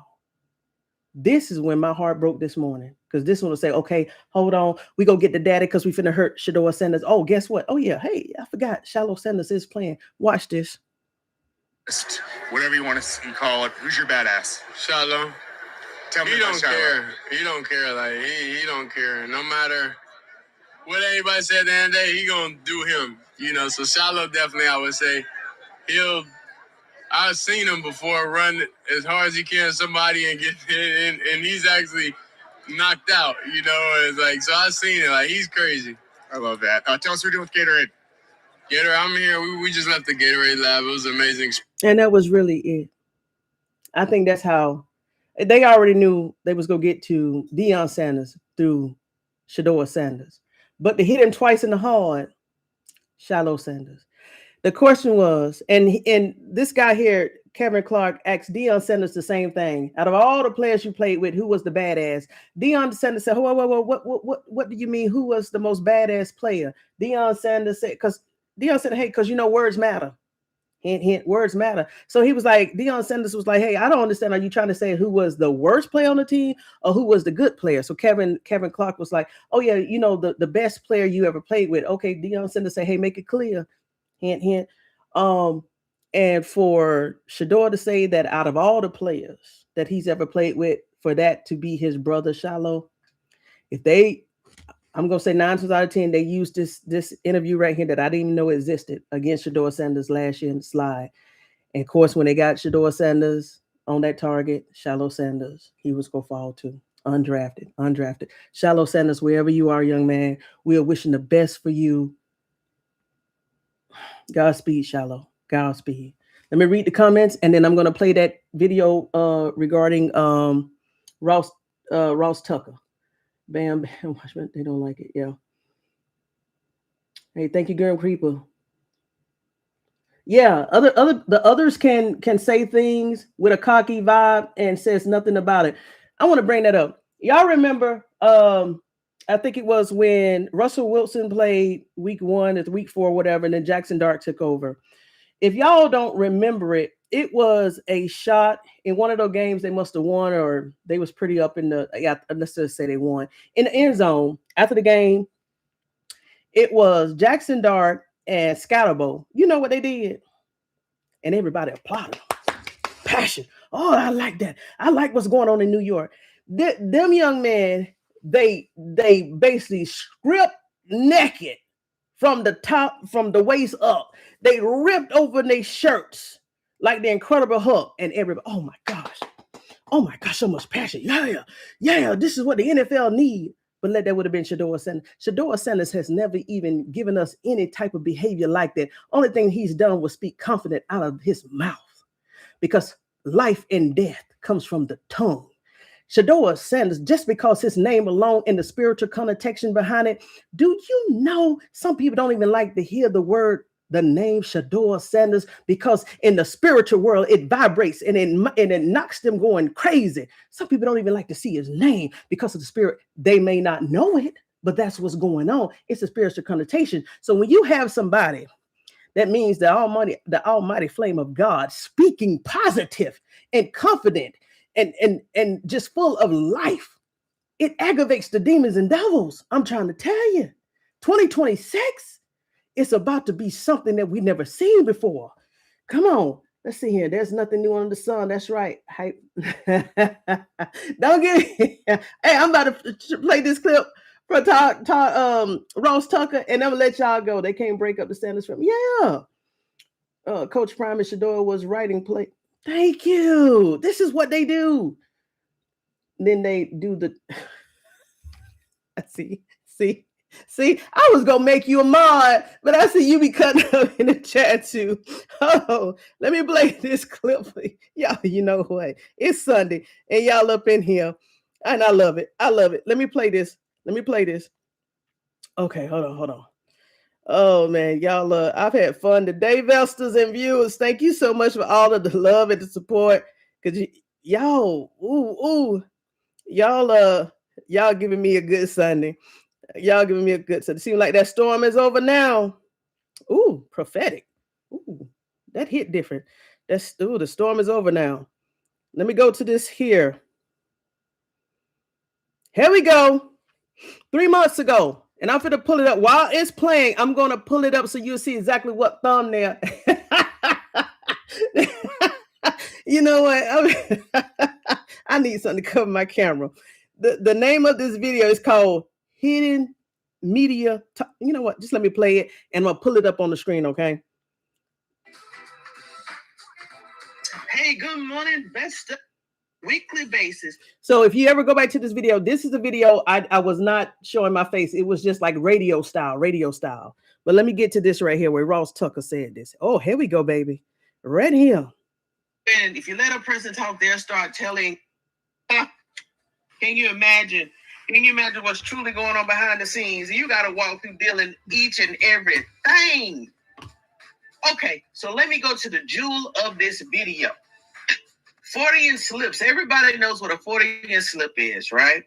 And then sometimes if you let a person talk, they'll start telling on themselves and other things that actually supposed to keep a secret. Why? I came across a clip and it was buried down in this 24-minute video. And if you get past that 10-minute mark, oh my gosh, they start dropping jewels like, whoa, did he really say that? So I came across a clip. His name is Ross Tucker. Okay, Ross Tucker. I only watched that show because of Garrett Bush. I love Garrett Bush. Shout out Garrett Bush. But he was talking about once they got past all of the, highlights and stuff about the depth of hate that some generations have for Deion and his sons, right?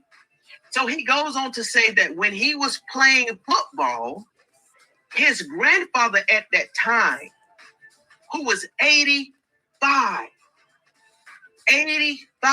years old, he confessed that his grandfather offered him $10,000 to take out Deion Sanders, or they banned it. It was something called bounty scandal, where someone would pay players a bounty. So bounty gate. So this right here is going to come out of Ross Tucker's own mouth on why they hate Deion Sanders. Let me keep playing. To take out other players. Yes, this was big when Deion Sanders was playing. Hate regarding the Sanders is polarizing. Either you're going to love them or you're going to hate them, right? So watch this clip. If you say anything positive about Shedeur Sanders, there's like an army. I don't know if they're bots or what, but there's like an army of people on social media that will just kill you and say, stop kissing up to him. He's not good, blah, blah, blah, blah, blah. Conversely, if you say anything even a little bit critical, there's an even bigger army of bots that comes out of the woodwork. Yeah, it's not. How dare you say that? Oh yeah, no, it's Tebow. It's like a Kaepernick Tebow. Like it's as polarizing as I've ever seen. Yeah. And I think here's what I think is weird. Tebow kind of had, the religious thing. Kaepernick had obviously the cause that he stood up for. It seems like it happens when it's more than football. I'm not really sure why with Shedeur it's more than football. I think obviously his dad has a lot to do with it. Listen, I still remember, guys, I'm not kidding you. My grandfather, okay, who played in the leather helmet days, like God bless his heart, he hated Deion Sanders so much that in 2004, I was starting at center for the Bills against the Ravens. And this is when Deion came back and was playing for the Ravens. He offered me $10,000 to take out Deion in the game. My grandpa, okay? I was 25, he's 85, okay? He doesn't even know what a bounty is. He doesn't care, but he hated how much of a showboat Deion was that much. So I think that's where some of it comes from, is that people either loved or hated Deion, and so now you're on that side, one side or the other, and you take it all out on Colorado football and on his son. Hey, Ross, I apologize in advance if I'm wrong. I remember reading. Did you not hear what he just said?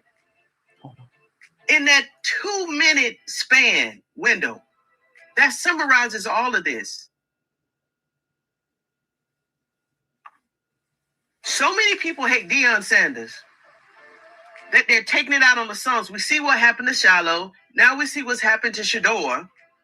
This thing goes deep. Now he's talking about his 85-year-old grandfather that when he played in the league, his grandfather hated Deion Sanders so much, his grandfather didn't even play with Deion Sanders. His grandfather probably either had 50 to 60 years on Deion Sanders and only know of Deion Sanders like we know of Deion Sanders on TV. But Deion Sanders caused such a great hate and jealousy in their heart. Now, I don't think Ross Tucker was even athletic enough to even touch Deion Sanders, so they even try to get him to take him out. But what if Ross Tucker did have the physical abilities to take Deion Sanders out? Deion Sanders' career, professional career, and even as of now, his health could have been totally different if Tucker would even got to Deion Sanders.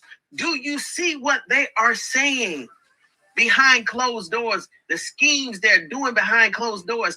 And Ross Tucker, he just confessed this on a live recording with the Ultimate Cleveland Sports Show.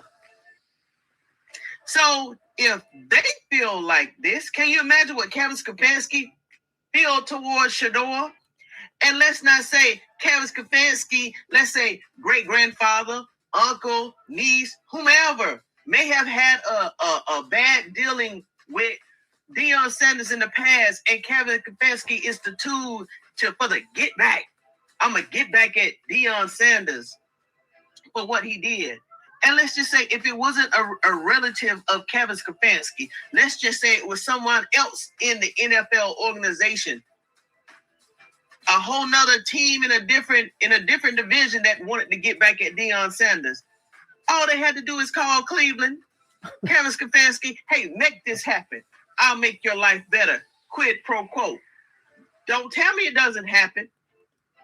Because if it happens at the local job around the corner, it definitely happens in corporate America, and it's definitely happening in the NFL because none of us understand why Shedeur Sanders is not on the field in week 10. And I'm gonna leave this right here. I will be coming back to address this. Investors, do y'all see how I was talking when I was in the radio version? I'm trying to tell you, you know what? For y'all to say play that closed it out beautifully. Ross Tucker.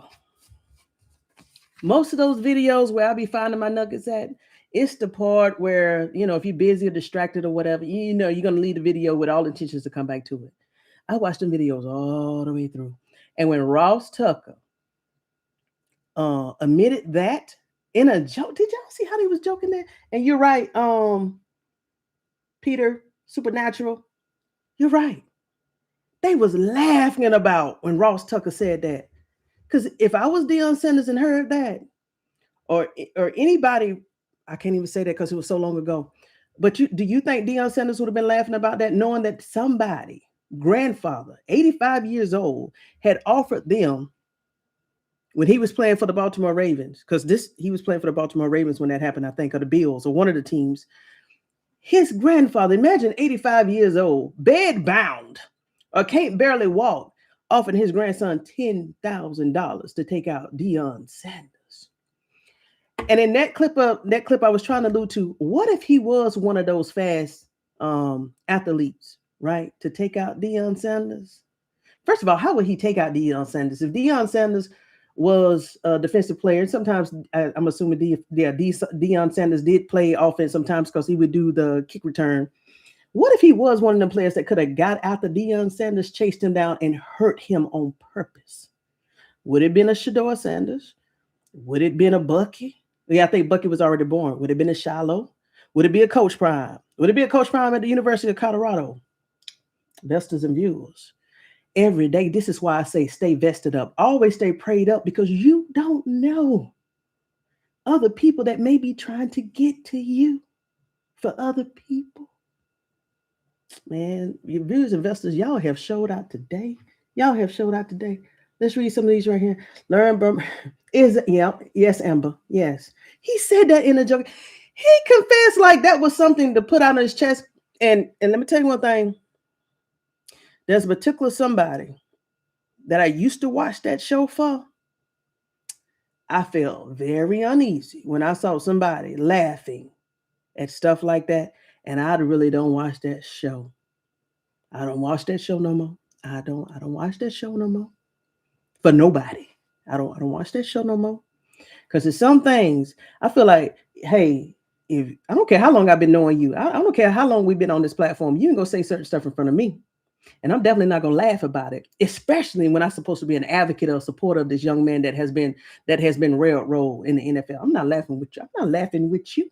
Because guess what? If I laugh with you, as you see, if you laugh with the enemy, they have the right and they feel like they can continue to say and do things. And it gets worse and worse and worse. I'm not digging myself in no hole. What? He was a grandpappy. The hatred. Yeah, it's very deep. Yes, Amber. Back to segregation. Yes. God is love. Satan has the desperate regard. Yes. Yes. That's in his heart. Yes. And he was joking, but he meant that.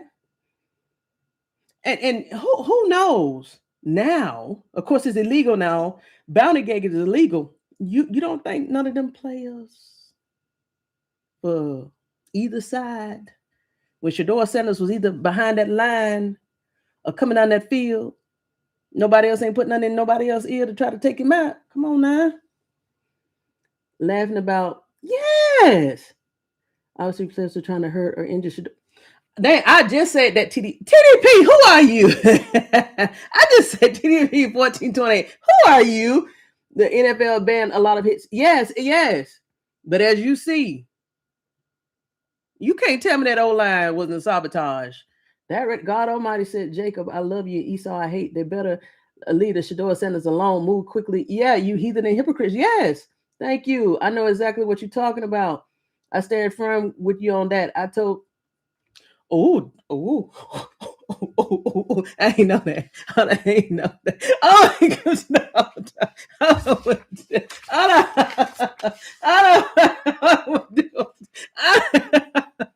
on 1 second. Now I gotta clip that out.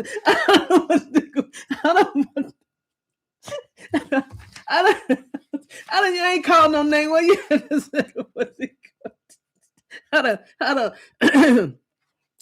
Oh, let me get back in my military bearings. Hold on 1 second.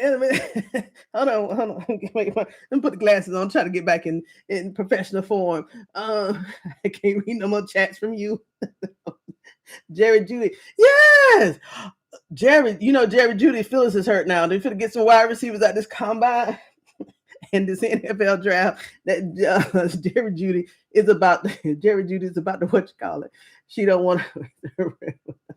I know that's the truth, man. It's been some stuff. My thing is, right, don't be lukewarm with me, right? Don't be lukewarm in the comments. Don't be if you go be with Shedeur Sanders, be with Shedeur Sanders. If you're not gonna take sides, don't take sides. But don't seem like you're for Shedeur Sanders. And then when you get around other people where you can actually stand 10 toes down and show them on a bigger platform, like, hey, no, I believe this. Do that at all times. Don't let nobody slip up and say nothing and think they got away with it. No. Either you're on this side or you're on the other side. Everybody, there's no gray. In certain things, there's no gray. There's no gray. There's no middle ground. Okay? I did call them. Yes. Yeah. Shedeur Sanders was running for his life just like Drake May was in the Super Bowl. I know y'all didn't watch that game, but I'm glad I watched it because I practiced for when Shedeur Sanders get in that Super Bowl, or Travis Hunter, or Jimmy Horn, or Shilo Sanders. Hey, I had to practice, but some good stuff came out in that video. But man, the way that Drake May was running for his life against them Seahawks, them boys had to be, they had to have like that octane. The Seahawks was not playing every down, every second. The Seahawks was on Drake May, and he was running for his life. Yeah, we all knew Jerry. I wonder now if he's so now talks about Dylan Gabriel is still going on about getting traded. Hey, okay, whatever it is, what it is. But I want to know, how does Jerry Jeudy feel now? New head coach came in. Because, of course, Jerry Jeudy, I'm pretty sure he thought that Kevin Stefanski wasn't going nowhere after 6-7 years. He wasn't going anywhere. That OLine probably thought that Kevin Stefanski wasn't going to go anyway, you know? And they was like, well, you know, I'm going to go ahead and do this right here. I really don't want to, but I'm going to go ahead and do this because, hey, he's the coach. And guess what? He ain't going nowhere. They ain't going to do nothing to him. Kevin Stefanski gone. Jerry Jeudy, looking at himself in the mirror every day, I wonder what goes through his head. Because of your stats last year, and no, to hurt Shedeur, he had to hurt his own stats, right? He had to drop them balls that came directly in him. We already saw them plays. That means that Jerry Jeudy, he sacrificed his own self for Kevin Stefanski, thinking that Kevin Stefanski was never going to go anywhere. Now with a head coach in, you know what Todd Monken go do?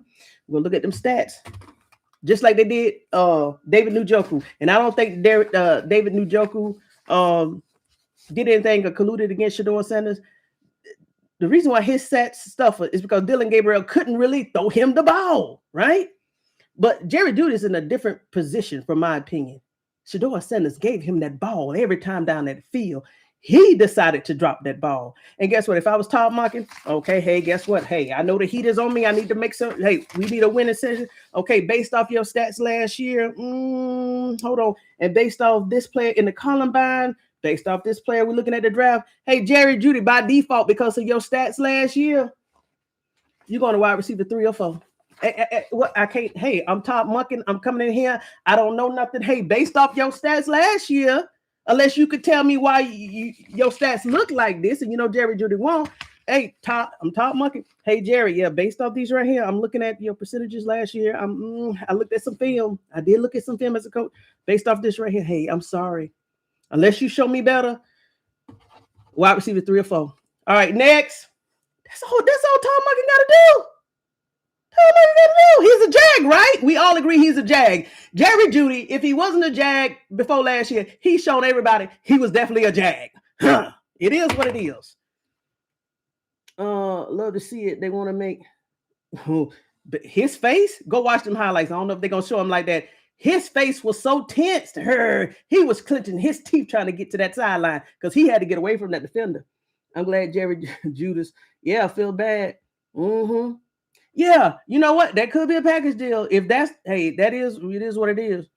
Hey, and for those that came in late in the beginning of this live, I showed where the NFL has won the grievance against the NFL Players Association. Basically, all those report cards that they were able to publicize in the last 3 years, that's gone away. That's gone away. This year also highlighted unknowingly that the players for the Atlanta Falcons, they gave the coach an A+. So why did they fire Raheem Robinson? My opinion is Matt Ryan wanted to bring in Kevin Stefanski. As I stated before, Kevin Stefanski was hired before John Harbaugh for many, many, many reasons. One, he was a liability to Cleveland, and Cleveland wanted him off his books. And make sure y'all go ahead and give Emmanuel Acho that congratulations, because he worked that for Kevin Stefanski, honey. He worked that, but he was a liability. And Mike and Matt Ryan's, he wanted Kevin Stefanski gone. He wanted him there. Monkey should have put Jeudy. Exactly. Matter of fact, put Jeudy. Well, Jeudy contract, he actually got an extension last year or the year before. So he can't go to the practice squad, but they definitely could trade him. I hope they trade him. Definitely make him drop it into 2 or 3, because them boys coming out of Georgia and them boys coming from Oregon and everywhere else, they going to get that ball. They got some height. They got the velocity and the height and the body type. That's gonna put Jerry Jeudy on his back. I saw Gonzalez, and see, that's another reason I watched the Super Bowl. When Drake May dropped back in the second quarter, he threw that ball about 20 or 40 yards down the field. There was a good player named Gonzalez, probably smaller than Jerry Jeudy. Almost caught that ball in between 2 defenders, had his hand on it and everything. He just couldn't come down with it. I said Jerry Jeudy could never. Gonzalez even was showing up. Jerry Jeudy. Jerry Jeudy just don't know. He done messed up his whole record and resume. Most drops in the league. Hey, say it. Say it. Yep, just a jag. Dylan Gabriel. Just a guy. Yeah, move quickly. I don't even know. I'm surprised they done took that. I guess they can't do that until after the Columbine. But definitely after the, I know before last year draft, teams were making trades and stuff. So hey, once I said March Madness, and before the draft, that's when it's gonna be a lot of trades. Jerry Jeudy messed up his yes, and then messed him up. Yes, the chat is wild. Listen, they got me cutting up on a Sunday. Oh my God. Oh Lord, I have never had to cover myself in a line before. They was going crazy today. God Almighty keeps records for everybody. Thank you. Behaviors and deeds. The man made up records, forgers of lies written on useless paper. God has it, knows our thoughts are far. Come on. Hey, let me tell y'all one thing. Evelyn Underwood, has been a day one investor ever since I started this channel. When I only get like 3 or 4 views a day and 1 comments. There's another investor in the chat too. They don't want me to highlight them, but they know who they are. I mean, when I first started this channel about 3 months ago, I mean, them views was like far and few in between. But guess what? Chats like this kept me going. That's the only reason I'm in front of y'all now, and I'm enjoying myself on this Sunday. You hear me? So yeah, that's it, investors. Y'all done got me talking up here almost 2 hours without no water. No water, but I had a good time. I really do. I had a good time. I like to keep high energy. I like to always have positivity. I like to bring some diverse type of topics, as you see. But hey, my coming in front of you any day on a live, even if it's an impromptu live, is always a privilege, and I don't take you for granted.